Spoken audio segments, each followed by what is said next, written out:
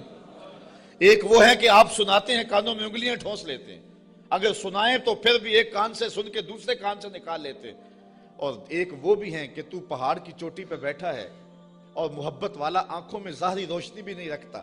عبداللہ ابن مکتوم حضور کی خوشبو سونگ سونگ کے پتھروں پہ اوپر چڑھتا ہوا پہاڑ پہ پہنچ جاتا ہے اور آپ کی چوکھٹ پہ جولی پھیلا کے کہتا ہے کہ یا رسول اللہ علمنی ما علمک اللہ، اللہ نے جو آپ کو دیا میری جھولی میں بھی ڈال دیجئے۔ ایک سن نہیں رہے اور ایک پیچھے پیچھے آ رہا ہے۔ محبوب ایک سن نہیں رہے اور ایک جھولی پھیلا کے کہتا ہے چمک تجھ سے پاتے ہیں سب پانے والے، میرا دل بھی چمکا دے چمکانے والے۔ تو کہا محبوب وہ بھی ہیں جو نصیحت کے پیچھے پیچھے چلتے ہیں۔ وَخَشْيَ الرَّحْمَنَ بِالْغَیب، اور رحمان کو بن دیکھے رحمان سے ڈرنے والے، یہ لوگ ہیں جو تیری نصیحت کو قبول کریں گے، تیری بات کو قبول کریں گے۔ اللہ نے مختلف طبائع بنائی ہیں، سویر سے لے کر شام تک ہماری نوکری بھی قرآن کی ہی ہے، تو دیکھتے ہیں کہ کئی جگہوں پہ ایسا بھی ہوتا ہے کہ لوگ توجہ نہیں کر رہے ہوتے چونکہ انہیں قرآن کی لذت ہی نصیب نہیں ہوتی، اور کچھ ایسے ہوتے ہیں کہ وہ آنکھ کا جھپکنا بھی بوجھ سمجھتے ہیں کہ کوئی ایک لفظ بھی ادھر نہ چلا جائے، تو یہ اپنا اپنا ذوق ہے۔ صاحب جو بلبل کا ذوق ہے وہ چڑیا کو نہیں دیا گیا، اور جو پروانے کا ذوق ہے وہ مکھی کو نہیں دیا گیا، اور جو چکور کو پیار دیا گیا ہے چاند کا وہ کسی اور کو نہیں دیا گیا۔ تو قرآن کے لیے بھی اللہ نے دل رکھے ہیں، جو قرآن سنتے ہیں ان کی روح تک اترتا چلا جاتا ہے۔ اقبال نے ایک جگہ پہ بڑی خوبصورت بات لکھی، کہا کچھ لوگ ایسے ہیں جو حافظ شیرازی کے شعر پہ اور عراقی کے شعر پہ تو جھومتے ہیں اور انہیں قوال کا نغمہ تو مست کر دیتا ہے، لیکن قرآن سے انہیں کچھ بھی نہیں ہوتا۔ کہا وہ قسمت کے مارے ہوئے لوگ ہیں، کہا یہ تو شاعروں کا کلام ہے جو مخلوق ہیں، اور جو قرآن ہے یہ رب کا کلام ہے، اور جو بادشاہوں کے کلام ہوتے ہیں وہ کلاموں کے بادشاہ ہوتے ہیں، اور یہ رب کا کلام ہے، یہ خالق کا کلام ہے۔ تو جو لذت، جو چاشنی، جو کیفیت قرآن میں ہے وہ نہ کسی شعر میں ہو سکتی ہے، نہ کسی سخن میں ہو سکتی ہے، نہ کسی نظم میں، نہ کسی نثر میں، لیکن کیفیت اپنی اپنی ہوتی ہے۔ کسی کو قوالی تو مزہ دے دیتی ہے لیکن قرآن اسے لطف نہیں دیتا ہے، اس کو اپنے اندر کو دیکھنا چاہیے اور کتاب رحمت سے دل جوڑنا چاہیے۔ اس کا ایک ایک لفظ نور دے رہا ہے۔ کہا محبوب جو رحمان سے بن دیکھے ڈرتے ہیں وہی اس قرآن کے نور کو لینے والے ہیں۔ اچھا فبشرہ بمغفرہ، انہیں مغفرت کی بشارت دے دیجئے۔ انہیں مغفرت کی بشارت دے دیجئے، وَأَجْرٍ کریم۔ یار اجر ہی کافی تھا لفظ، لیکن کریم کی ساتھ صفت لگائی۔ میرے پاس کوئی اس کا مفہوم نہیں ہے کہ اس کو اردو میں ڈھال سکوں، لیکن اتنا ہی سمجھیں کہ جس اجر کو میرے رب نے بھی کریم کہا وہ کیسا اجر ہوگا۔ اللہ فرماتا ہے ہم ان کو بخشیں گے بھی اور اجر کریم بھی دیں گے۔ اِنَّا نَحْنُ نُحْيِي الْمَوْتَى وَنَكْتُبُ مَا قَدَّمُوا وَآثَارَهُمْ وَكُلَّ شَيْءٍ أَحْصَيْنَاهُ فِي إِمَامٍ مُبِينٍ۔ بے شک ہم مردوں کو جلائیں گے، زندہ کریں گے، اور ہم لکھ رہے ہیں جو انہوں نے آگے بھیجا، جو پیچھے چھوڑا، اور ہر چیز ہم نے گن رکھی ہے ایک بتانے والی کتاب میں۔ آج کوئی مانے یا نہ مانے، انکار کرے یا اقرار کرے، تردید کرے یا تائید کرے، رخ پھیر لے یا جھولی پھیلا لے، محبوب آپ پریشان نہیں ہوں گے۔ ایک وقت آنے والا ہم قبروں سے مردوں کو اٹھائیں گے۔ آج کوئی مانے یا نہ مانے، ہم نے لکھی ہوئی ہے، ایک ایک بات لکھی ہوئی ہے، وہ روشن کتاب میں۔ قیامت کے دن نامہ اعمال کھلے گا، سب سامنے آ جائے گا۔ تو محبوب آپ اپنے عمل کو جاری رکھیں، جو آپ کر رہے ہیں ہم وہ بھی لکھ رہے ہیں، اور جو آگے سے ان کے رویے ہم وہ بھی لکھ رہے ہیں۔ قیامت کے دن ہر شے سامنے ہوگی اور رب کی عدالت میں سارے فیصلے ہوں گے۔ اچھا، ایک تو یہ مفہوم ہے جو عامت المفسرین نے بیان کیا اس آیت کا، لیکن ابن عاشور نے اس کا ایک اور مفہوم بیان کیا ہے، اور ذرا سنیے۔ وہ کہتا ہے کہ اس آیت کو اِنَّا نَحْنُ نُحْيِي الْمَوْتَى، اس کو ہم ما قبل سے اگر ملا کے پڑھیں تو مفہوم اس کا کچھ اور نکلتا ہے، اور وہ یہ کہ محبوب تیری بات کو کچھ لوگ سنتے نہیں ہیں، اور تو ان کے پاس جا کے بات سناتا ہے اور وہ پرواہ نہیں کرتے، ان کے اوپر نیچے آگے پیچھے زنگ ہیں اور پردے ہیں، لیکن محبوب تیرے کرم کا می برستا رہنا چاہیے۔ ایک دن آئے گا مردے بھی جی اٹھیں گے، محبوب تیرے کرم کا می برستا رہے، ایک دن آئے گا ان شور اور کلر زمینوں میں بھی پھول کھل اٹھیں گے۔ اس لیے تو کرم فرماتا رہے اور تو تبلیغ کا عمل جاری رکھ۔ روزانہ پتھر پہ بھی ایک قطرہ گرے تو ایک دن سوراخ وہاں بھی ہو جاتا ہے، اور محبوب تیری مٹھی بولی جاری رہنی چاہیے۔ ایک دن زمانہ تیرے کلمے پڑے گا، اور پھر فتح مکہ کے دن لوگوں نے دیکھا سب کے لبوں پہ ترانے میرے حضور کے ہی تھے۔ تو یہ ہے ایک مفہوم۔ اچھا، یہ بات بیان کرنے کے بعد جو اگلا رکوع ہے، مضمون لمبا نہ ہو جائے لیکن میں کچھ مضمون آپ کے سامنے رکھ دیتا ہوں اختصار کے ساتھ۔ اللہ نے اپنے محبوب کے غلاموں کو ان کٹھن حالات میں تسلی دی۔ وَضْرِبْ لَهُمْ مَثَلًا أَصْحَابَ الْقَرْيَةِ، محبوب انہیں اس شہر والے لوگوں کی کہانی سناؤ۔ یہ محبوب کے قلب کو اور حضور کے غلاموں کے دل کی تسکین کے لیے اللہ نے کہا، چونکہ کہانیوں کے ساتھ ویسے بھی انسان کا جو رجحان ہے وہ طبعی ہوتا ہے، فطری ہوتا ہے۔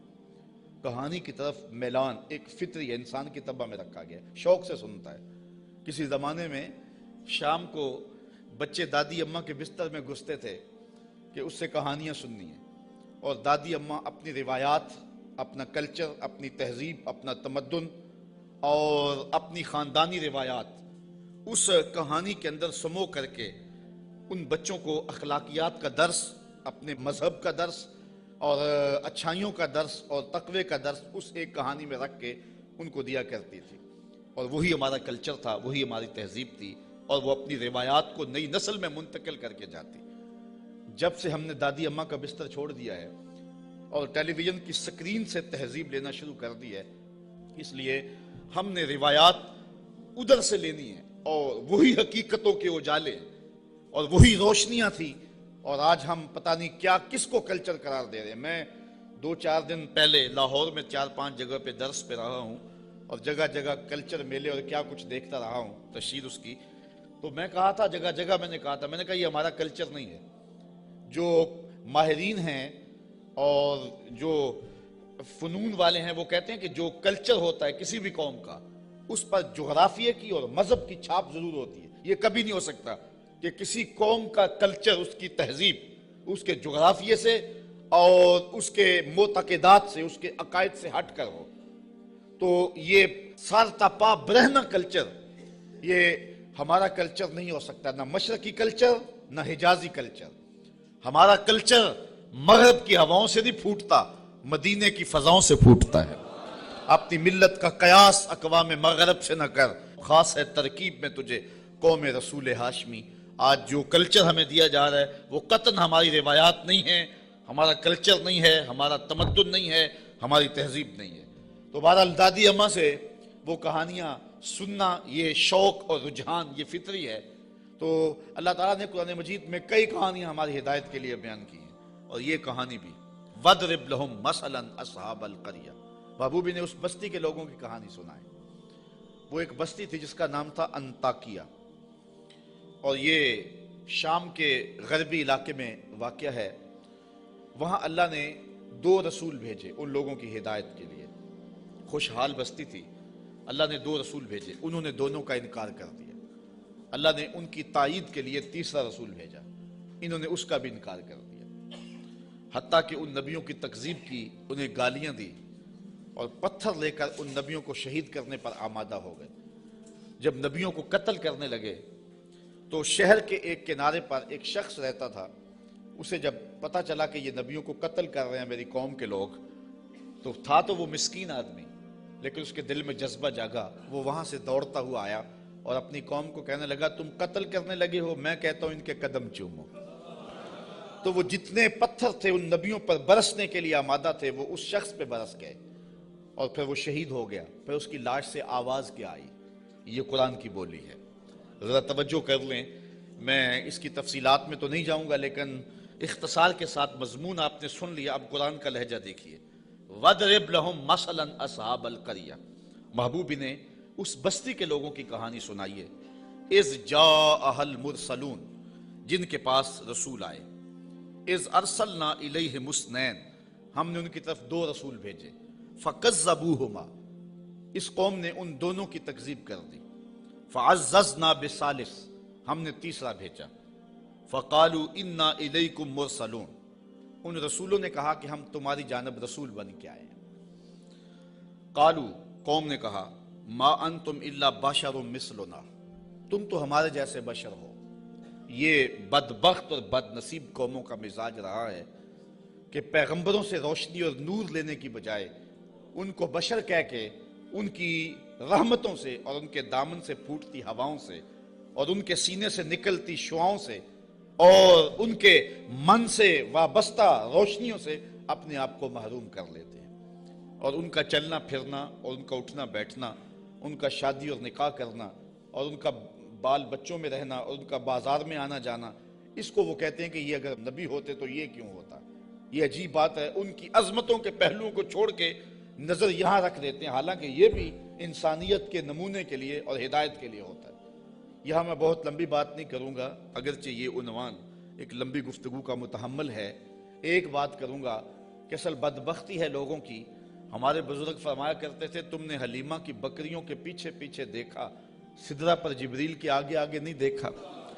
بس جو یہاں نظر جما لے تو وہ محروم ہو جاتا ہے، اور جو اس سمت کو دیکھے تو وہ روشنیاں پا جاتا ہے۔ اچھا، دوسری بات، اور وہ آپ کی توجہ کے لیے، کہ ایک طرف اس قوم کا رویہ یہ ہے اور کافروں کا یہ مزاج رہا ہے کہ وہ نبیوں کو بشر کہہ کے ان کو رسول ماننے سے انکار کر دیتے ہیں۔ زندہ اور جاوید انسانوں کو، متحرک اور فعال ہستیوں کو، وہ زندہ اور جاوید انسانوں کو بشر کہہ کے نبی ماننے سے، رب کا بھیجا ہوا ماننے سے، رب کا فرستادہ ماننے سے انکار کر دیتے، اور دوسری جانب صنم خانوں کے مردہ پتھروں کو خدا مان لیتے۔ ذرا ان کا تفاوت دیکھیے، نہ مانے تو زندہ اور جاوید انسانوں کو نبی بھی نہ مانے، اور ماننے پہ آ جائیں تو ہاتھوں سے تراشے ہوئے پتھر کے جو ہے وہ بت اور مٹی کے بنے ہوئے مادوؤں کو خدا بھی مان لیں۔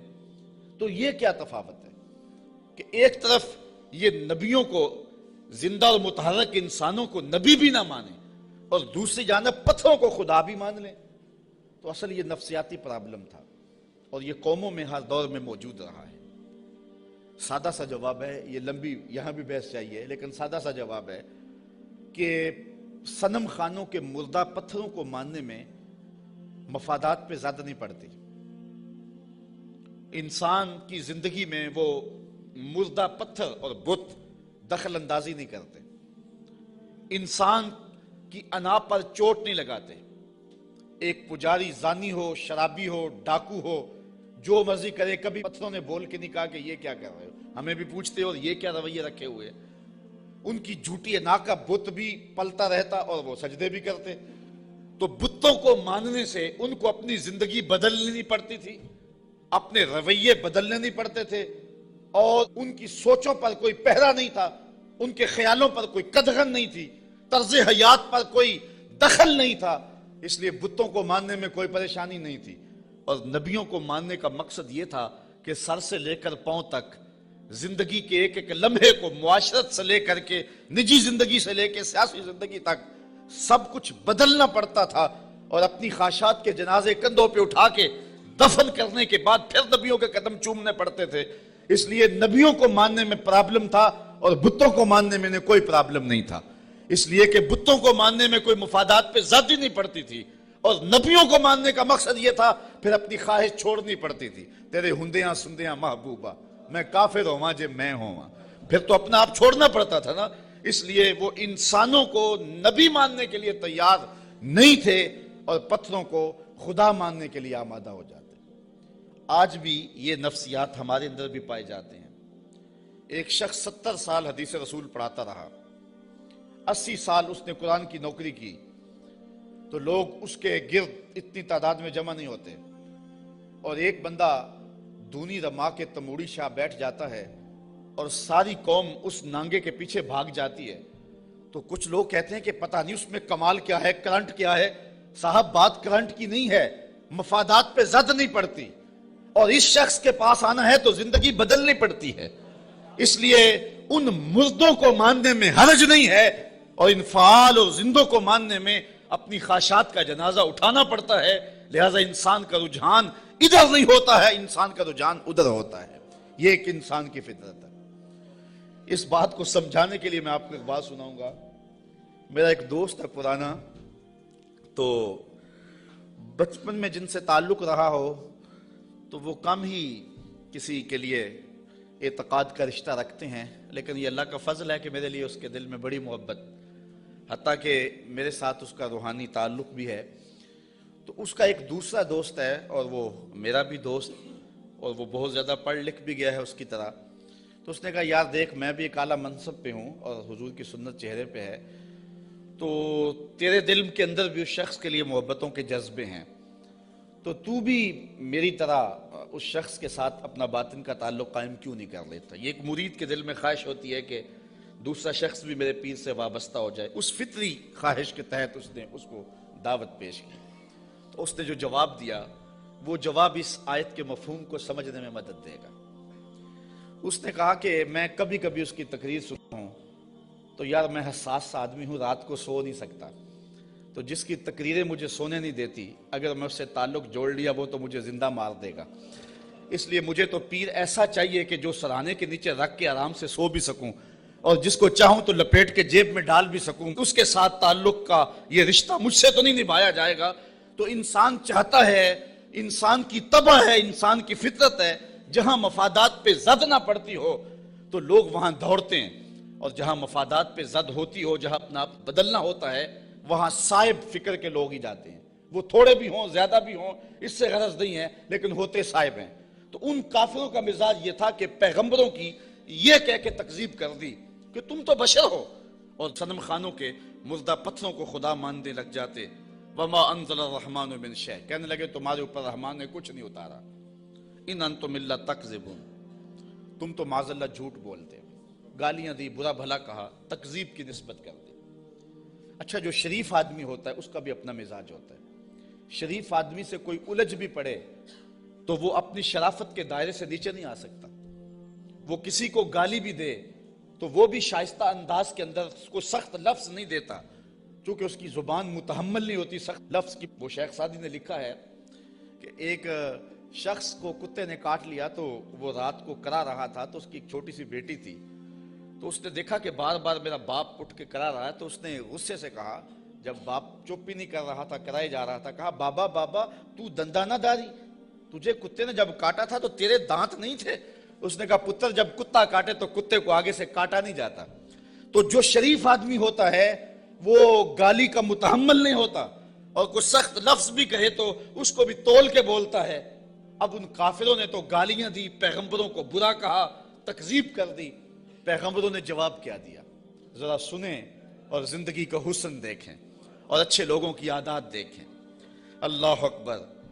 تو ان پیغمبروں نے کہا قالوا ربنا یعلم انا الیکم لمرسلون، ہمارا رب جانتا ہم رسول ہیں. ایک تو بات یہ، اور دوسری بات تم مانو نہ مانو تمہاری ضرورت بھی نہیں ہے جب ہمارا رب جانتا ہے کہ ہم رسول ہیں. یہاں بات سمجھانے کے لیے مجھے پھر ایک مثال دینا پڑے گی. اوچ شریف سے بزرگ تشریف لائے راول پنڈی، تو علاقہ بھر کے جو سادات تھے وہ اپنے اپنے شجرے لے کر کے تصدیق کے لیے ان کے پاس پہنچے، چونکہ یہ جد امجد ہیں سادات کے. تو پیر میر علی شاہ صاحب نہیں گئے. تو کسی نے پیر صاحب سے کہا کہ حضرت سارا زمانہ آیا ہے اور اپنے شجروں کی تصدیق کروائی ہے، آپ نہیں گئے. تو پیر میر علی شاہ رحمۃ اللہ تعالی علیہ فرمانے لگے کہ میں وادی ہمراہ میں تھا، میری عصر کی سنتیں قضا ہو گئیں. سویا تو حضور خواب میں ملے اور آقا کریم نے فرمایا سید ہو کے عصر کی سنتیں چھوڑتے ہو؟ تو کہا میرے لیے یہ سند ہی کافی ہے کہ حضور نے کہہ دیا سید ہو کے عصر کی سنتیں چھوڑتے ہو. جب حضور نے سید کہہ دیا اب مجھے کسی اور کی تصدیق کی لوڑ ہی نہیں ہے.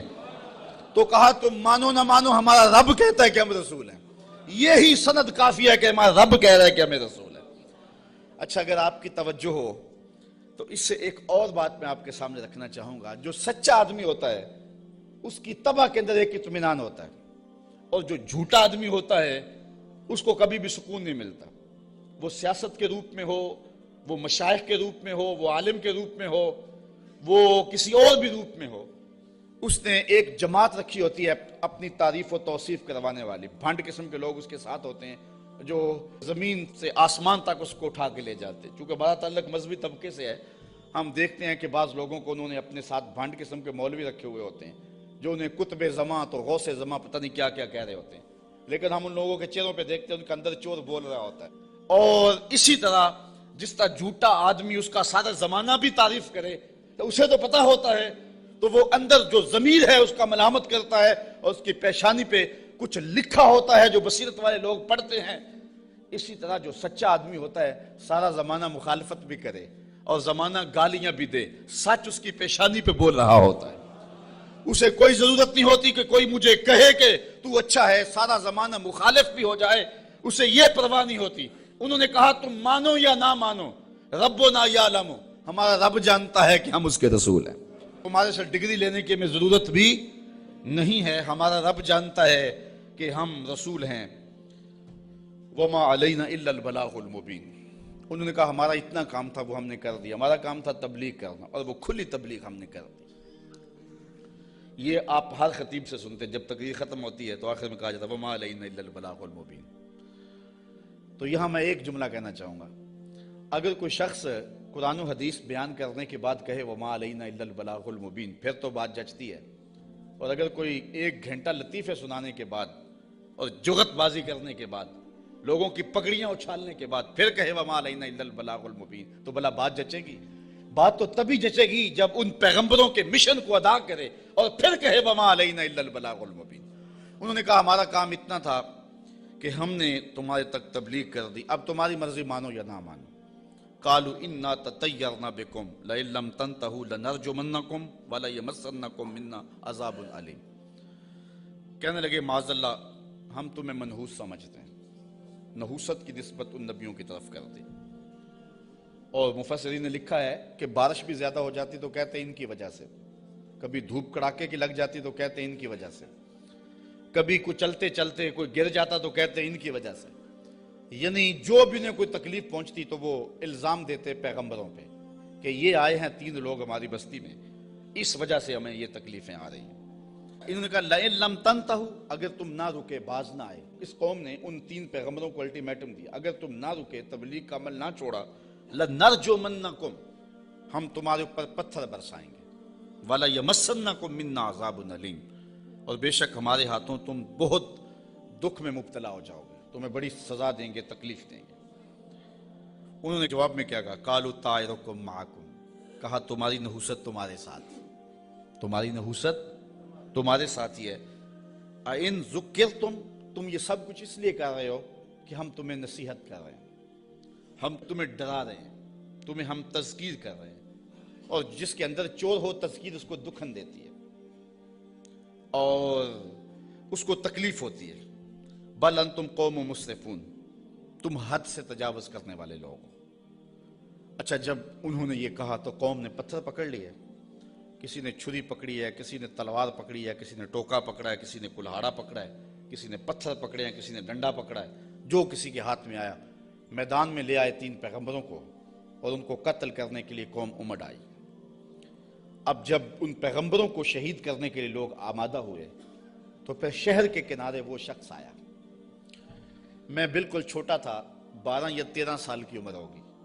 میرے والد گرامی رحمۃ اللہ تعالی علیہ فجر کی نماز میں سورہ یاسین پڑھا کرتے تھے، اور جب اس آیت پہ آتے تو حالت ان کی بھی ہوتی کہ بلک بلک کے رو پڑیں گے، اور مجھے بھی نہیں پتا کہ دل میں کیا اترتا تھا، اس وقت تو پتا نہیں تھا، چھوٹے تھے، لیکن بعد میں جب مفہوم سمجھ میں آیا تو پھر پتا چلا کہ اس آیت میں کیا ہے۔ اس کا ترجمہ تو میں آپ کے سامنے رکھوں گا ہی، لیکن آپ لفظوں پہ بھی غور کرنا، لفظوں کی کشش کیا ہے۔ وہ حبیب نجار نامی شخص تھا جو شہر کے کنارے ایک جو ہے وہ غار میں رہتا تھا، اور جب یہ انطاکیہ میں پیغمبر داخل ہوئے تو سب سے پہلے ملاقات اس سے ہی ہوئی۔ اس کو 70 سال ہو گئے تھے، ایک بیماری میں مبتلا تھا، اور روزانہ بتوں کے آگے ہاتھ جوڑ کے معافی مانگتا تھا اور اپنی شفا کا عرض کرتا تھا۔ تو پیغمبروں نے جب توحید کی دعوت دی، بتوں کو چھوڑنے کا کہا، تو اس نے کہا کہ تمہارا رب کیا کر سکتا ہے؟ کہا کہ جن بتوں سے 70 سال ہو گئے تو معافی مانگتا ہے اور شفا مانگتا ہے، انہوں نے نہیں دی، ہمارا رب تجھے ایک لمحے میں شفا دینے پہ قادر ہے۔ اس نے کہا کیسے؟ ان پیغمبروں نے ہاتھ اٹھائے۔ اچھا یار، پیغمبر تو ایک ہی ہاتھ اٹھا لے اور پھر 3 پیغمبروں نے ہاتھ اٹھائے ہوں گے تو پھر کیفیت تو کچھ اور ہی ہوئی ہو۔ اچھا، اس کی بیماری ختم ہو گئی، فوراً ٹھیک ہوا، اپنے گھر میں رہ کے ذکر فکر میں لگا رہتا تھا۔ یہ پیغمبر تبلیغ کرتے رہے۔ جب قوم نے ان پیغمبروں کو شہید کرنے کا ارادہ کر لیا، وہ دور شہر کے کنارے پہ رہتا تھا اور اس کا گھر کوئی اونچائی پہ تھا اور کسی غار میں رہتا تھا۔ اس نے دیکھا کہ میدان میں لوگ جمع ہیں اور نبیوں کو شہید کرنے پہ آمادہ ہیں، پھر وہ وہاں سے آیا۔ اب قرآن کے لفظ یہاں دیکھیے، یہی حبیب نجار صاحب یاسین ہے۔ ذرا غور تو کرو، قرآن کی نوکری کرنے والوں، دعوت دین دینے والوں، اپنے آپ کو بہت بڑا سمجھو اس اعتبار سے کہ تمہیں یہ سعادت مندی نصیب ہوئی ہے۔ اللہ نے کس اہتمام سے شخص کا ذکر کیا۔ پھر کیا ہوا؟ وَجَاءَ مِنْ أَقْصَى الْمَدِينَةِ رَجُلٌ يَسْعَى، شہر کے پرلے کنارے سے ایک مرد دوڑتا ہوا آیا۔ یار وہ کیسا مرد تھا جس کو رب نے بھی مرد کہہ کے پکارا، وہ جس کو رب نے بھی مرد کہہ کے پکارا، کیونکہ سارا ماحول مخالفت میں ہے، اور وہ واقعی مرد تھا، اکیلا آ گیا۔ وَجَاءَ مِنْ أَقْصَى الْمَدِينَةِ رَجُلٌ يَسْعَى، شہر کے پرلے کنارے سے ایک مرد دوڑتا ہوا آیا۔ قال یا قوم اتبعوا المرسلین، کہا میری قوم رسولوں کی اتباع کرو، ان کی مخالفت نہ کرو، ان کو پتھر مارنے لگے ہو، میں کہتا ہوں ان کے قدم چوم۔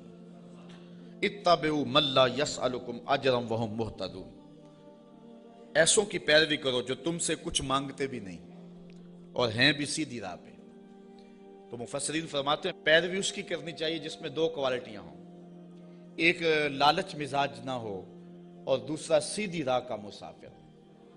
ایک بندہ سیدھی راہ پہ ہے لیکن اپنے حرف بھی بیچتا ہے اور لفظ بھی بیچتا ہے، قرآن کی آیتیں بھی بیچتا ہے اور حدیث رسول کے ایک ایک کلمے کو بیچتا ہے، تو اس سے آپ ہدایت نہیں لے سکتے۔ گو ہدایت پہ ہے، وہ بات سچی کر رہا ہے، قرآن کی کر رہا ہے، حدیث کی کر رہا ہے، لیکن وہ لالچی مزاج کبھی بھی تمہیں کسی موقع پہ بھی بیچ دے گا، تمہاری راستہ خراب کر دے گا۔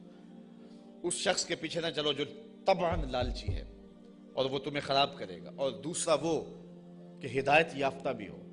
اگر کوئی بندہ ہدایت یافتہ نہیں ہے لیکن بے غرض تبلیغ کرتا ہے تو آپ کہتے ہیں یار یہ تو مانگتے کچھ نہیں ہے۔ اچھا تم سے تو کچھ نہیں مانگتا، امریکہ سے تو ڈالر لیے ہوئے ہیں، اس لیے اس کے بھی پیچھے نہ چلو جو ہدایت پہ نہ ہو۔ 2 شرطیں قرآن نے بیان کی ہے، ایک ہدایت پہ ہو اور دوسرا تم سے طلب کچھ نہ کرتا ہو۔ مجھے معاف کرنا، میں پہلے بڑا ماتوب ہوں، لیکن آج جو قیامت توڑی جا رہی ہے، چاہے نعت خوانوں کے روپ میں ہو یا علماء کے روپ میں ہو، یہ جو پہلے ایڈوانس لیے جاتے ہیں اور بعد میں نذرانے وصول کیے جاتے ہیں، اور یہ کیا کیا ریٹ مقرر ہوئے ہیں، یہ کس دین کی کہانی ہے؟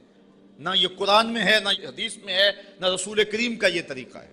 میں قرآن کی کہانی آپ کے سامنے رکھ رہا ہوں، اتبعوا من لا یسألکم اجرا، اس کے پیچھے چلو جو تم سے مانگتا کچھ نہ ہو، وہم مہتدون، اور وہ ہدایت والے بھی ہوں، یہ اس حبیب نجار نے اپنی قوم سے کہا۔ تبلیغ کا ایک طریقہ بھی دیکھیے، آج حکمت سے بات کرنے کو لوگ بزدلی کہتے ہیں یہ بزدل ہے، یہ گالیاں نہیں دیتا، یہ کمزور آدمی ہے، اس لیے وہ کسی پہ اٹیک نہیں کرتا، جبکہ تبلیغ کی حکمت کو کبھی بھی ہاتھ سے نہیں جانے دینا چاہیے۔ مجھے بتاؤ کہ سارا مجمع مخالف ہے اور سارا زمانہ دشمن ہے، اور جو اکیلا ہی اپنی غار سے نکل کے آیا وہ بزدل تھا یا دلیر تھا؟ قرآن نے بھی اس کو مرد کہا ہے نا، لیکن اس کا تبلیغ کا سٹائل دیکھیے، اس نے یہ نہیں کہا کیوں نہیں مانتے، اس نے بھی تبلیغ کا سٹائل یہ دیا، کہا میں اس کو کیوں نہ پوجوں جس نے مجھے پیدا کیا۔ دیکھو تبلیغ کا مقصد اگلے کو سوچنے کا موقع بھی دینا ہے، اگر اس پہ اٹیک کر دیا جائے، کسی کو پتھر مارنے، پھر اس کو بات نہیں آپ سنا سکتے۔ تو اگر وہ کہتا نا حبیب نجار کہ تم کیوں نہیں مانتے اس کو جس نے تمہیں پیدا کیا ہے، تو وہ ہاتھ میں پتھر تو پہلے پکڑے ہوئے تھے، فوراً برس جاتے، تبلیغ کا موقع ہی نہ ملتا۔ اس نے یہ بات اپنے اوپر کہی اور سوچنے کا موقع ان کو دیا، کہا میں اس کو کیوں نہ پوجوں جس نے مجھے پیدا کیا۔ تو سوچنے کا موقع ہے نا کہ ہم اس کو کیوں نہ پوجے جس نے ہمیں پیدا کیا۔ پھر کہا وَإِلَيْهِ تُرْجَعُونَ، تم نے پلٹ کے بھی اس کے پاس جانا ہے۔ پھر مخاطبہ ہو گیا، آگے دیکھیے، أَتَّخِذُ مِن دُونِهِ آلِهَةً، کیا میں اسے معبود بناؤں اللہ کے سوا؟ إِن يُرِدْنِ الرَّحْمَنُ بِضُرٍّ لَا تُغْنِ عَنِّي شَفَاعَتُهُمْ شَيْئًا، اگر رحمان میرا کچھ برا چاہے تو ان کی سفارش میرے کچھ کام نہ آئے۔ وَلَا يُنْقِذُونَ، اور نہ وہ مجھے بچا سکے۔ انی اذا لفی ضلال مبین، اگر میں ایسا کروں پھر تو کھلی گمراہی میں۔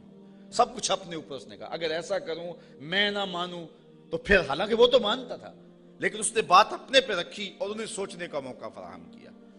بہرحال حجت پوری کر لی، مبلغ کا کام تبلیغ حکمت سے کر لینا۔ اب کسی کی قسمت ہو مان لے، کسی کی قسمت ہو نہ مانے۔ جب یہ ساری بات اس نے کر لی، پھر اس نے کہا انی آمنت بربکم فاسمعون، میں تمہارے رب پہ ایمان لایا ہوں، سن لو۔ ایمان تو وہ پہلے لا چکا تھا، اب اس نے اپنے ایمان کا اعلان کیا پورے شہر میں، انی آمنت بربکم، میں تمہارے رب پہ ایمان لایا۔ مفسرین نے اس پہ بھی بات کی ہے، بے ربی کیوں نہیں کہا؟ گویا یہ ان کے عقیدے پہ قدغن لگائی کہ تم غلط ہو، تم مانو نہ مانو، رب تمہارا بھی رب بھی ہے، اس لیے میں تمہارے رب پہ ایمان لاتا ہوں، فاسمعون، سن لو۔ اچھا، جب اس نے یہ بات کہی نا تو وہ جتنے بھی پتھر نبیوں پہ برسنے پہ آمادہ تھے سارے اس پہ برس گئے۔ مفسرین نے بہت کچھ لکھا ہے، گڑھا کھود کے اس کے اندر ڈال کر کے اوپر سے ملبہ انڈھیل دیا۔ ایک روایت ہے کہ پتھر مار مار کے انہیں شہید کر دیا۔ ایک روایت یہ ہے کہ آرا رکھ کے سر سے پاؤں تک چیر دیا گیا، اور بھی جو بھی ان کے پاس ہو سکا انہوں نے اس کو شہید کر دیا، پتھر مار رہے ہیں اس کے بدن کو۔ اب جب اس کی روح بدن کو چھوڑ رہی ہے، اب قرآن کا سٹائل دیکھیے، انداز دیکھیے، کی لدخل الجنہ، رب نے 8 دروازے کھول کے کہا جس دروازے سے آنا چاہتا ہے آ جا، جنت کے 8 دروازے میرے بندے تیرے لیے کھلے ہوئے۔ کیلا، اسے کہا گیا ادخل الجنہ، جنت میں آ جا۔ خوشبوئیں آ رہی ہیں جنت کی، حوریں جو ہیں وہ پھول لیے کھڑی ہیں، غلمان حاضر ہیں۔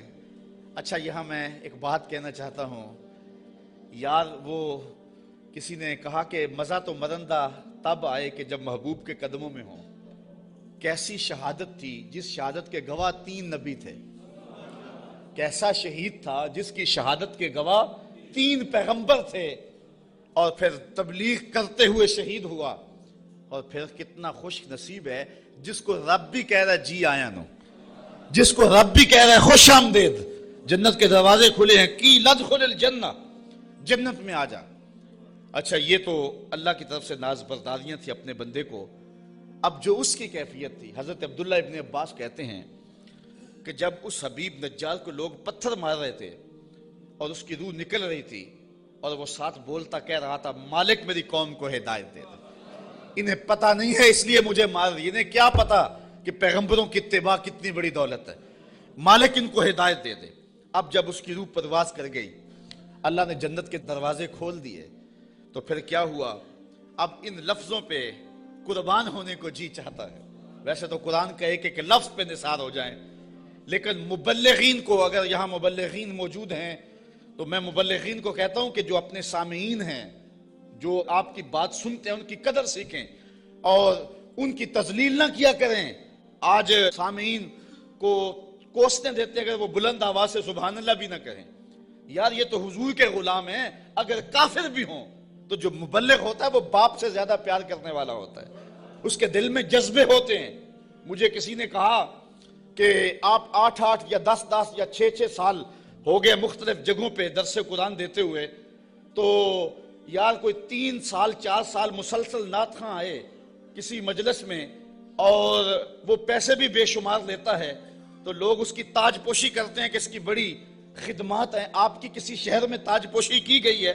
میں نے کہا یار اس سے بڑا اعزاز کیا ہے کہ اتنے لوگ کتاب رحمت کو سننے کے لیے آتے ہیں اور ان کے آنکھوں میں جو پیار لکھا ہوا ہوتا ہے اور ان کی پیشانیوں پہ جو محبت لکھی ہوئی ہوتی ہے, ساری زندگی کی تھکن جو ہے وہ ایک مسکراہٹ سے دور ہو جاتی ہے. تو یہ تو دنیا کی چیزیں ہیں, ان کی تو حیثیت ہی نہیں ہے, ان چیزوں کی تو اوقات ہی باقی نہیں رہتی. اگر بعد میں ان کے خلاف باتیں کرتے رہے اور ویسے ان کے سر پہ تاج پہناتے رہے تو یہ تو کوئی بات نہ ہوئی. پیار وہ ہوتا ہے جو دل دیتا ہے. میں نے کہا کہ میں ان سے نوٹ تو نہیں مانتا. ایک بندہ کہنے لگا کتنے پیسے لیتے ہو؟ میں نے کہا بندہ پورے کا پورا ہی لے لیتا ہوں. جب کسی کے پاس جاتا ہوں پھر وہ میرا ہی ہو جاتا ہے, بھاگتا رہتا ہے پیچھے پیچھے. وہ کہتے ہیں جی رضا صاحب لیتا کچھ نہیں. میں کہتا ہوں میں چھوڑتا کچھ نہیں ہوں. وہ سارے کا سارا ہی میرا ہو جاتا ہے, وہ سب کچھ قربان کرنے کے لیے تیار ہو جاتا ہے. تو یہ کتنا بڑا اعزاز ہے. تو جو مبلغ ہوتا ہے, مبلغ وہ پیار کرتا ہے بیٹوں سے زیادہ اپنے جو ہے وہ محبت کرنے والوں سے اور جن کو تبلیغ کر رہا ہے. اب یہ تو حضور کے غلام ہیں جن کی ہم لوگ تذلیل کرتے ہیں. کسی کو کہتے ہیں یہ چاول کھانے آگے ہوئے ہیں, کسی کو کہتے ہیں یوں جی سبحان اللہ نہیں کہہ رہے. کیا کیا بولیاں بولی جاتی ہیں. یہی وجہ ہے کہ لوگ دین سے دور ہوتے چلے جا رہے ہیں. مبلغین کو اپنے منصب کا ہی نہیں پتا اور سینوں کے اندر وہ درک ہی نہیں ہے جو ایک مبلغ کے سینے میں ہونا چاہیے. یہ کافر ہیں کافر, اور پتھر مار رہے ہیں اور حبیب نجار کو شہید کر دیا ہے. جب روح اڑی نا بدن سے اور وہ اس بدن کو بھی نوچ رہے تھے, بوٹیاں کھینچ رہے تھے, اور حبیب نجار کی روح جو ہے وہ پرواز کر کے اوپر آ جاتی ہے.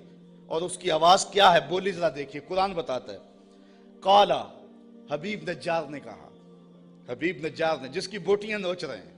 اللہ اکبر. یہاں تو پیسے نہ دیے جائیں تو ناراض ہو جائیں, ساؤنڈ سپیکر اچھا نہ ہو تو وہ تذلیل کریں ساؤنڈ والے کی الیاذ باللہ. یہاں تو یہ ہے کہ اچھا کھانا نہ دے تو جو ہے وہ تقریر میں تبصرہ کر دیں, لیکن وہاں ماجرا کیا بوٹیاں نوچ رہے ہیں. اور میں اپنی بات نہیں کہہ رہا, قرآن بتا رہا ہے. جب وہ بوٹیاں نوچ رہے ہیں وہ حبیب نجار کیا کہہ رہے ہیں؟ قالا یا لیتا قومی یعلمون, کاش میری قوم مجھے دیکھتی, میری بوٹیاں نوچنے والے مجھے دیکھتے. بما غفر علی ربی, میرے رب نے مجھے بخش دیا ہے, میرے رب نے مجھے بخش دیا ہے. اچھا بخشا کیوں ہے؟ مفسرین نے یہاں 3 قول بیان کیے ہیں. حبیب نجار کہتا ہے میری قوم کو پتہ چل جائے کہ میرے رب نے کیوں بخشا ہے. ایک تو وجہ یہ ہے کہ میں نے ان پیغمبروں کے قدم چومے, مجھے تو قتل کر لیا ہے, اگر انہیں پتہ چل جائے کہ مجھے رب نے کیوں بخشا ہے تو چلو مجھے تو قتل کر لیا, ان پیغمبروں کے قدم چوم لے, اب بھی بچ جائیں. دوسری بات, بما غفر علی, اللہ نے مجھے کس وجہ سے بخشا ہے؟ اچھا توحید پر ایمان لانے کی وجہ سے اور بتوں کو چھوڑنے کی وجہ سے, اور یہ بھی چھوڑ دیں اور ان پیغمبروں کو مان لیں. اور تیسری بات, یہ میرے بدن کو نوچ رہے ہیں اور کہتے ہیں دیکھو مار دیا, آیا تھا توحید کا پرستار, دیکھو ہم نے پرخچے اڑا دیے, یہ مجھے ذلیل کر رہے ہیں, لیکن یہی ذلت میری عزت کا سبب بن گئی, یہی شہادت میرے سر پہ عزتوں کا تاج رکھ گئی. وہ کہتا ہے کہ کاش انہیں پتہ چل جائے کہ میرے رب نے میری عزت افزائی کیا کی ہے. وَجَعَلَنِي مِنَ الْمُكْرَمِينَ, اور مجھے عزت والوں میں کیا ہے, مجھے وقار کی مسند بچھا کے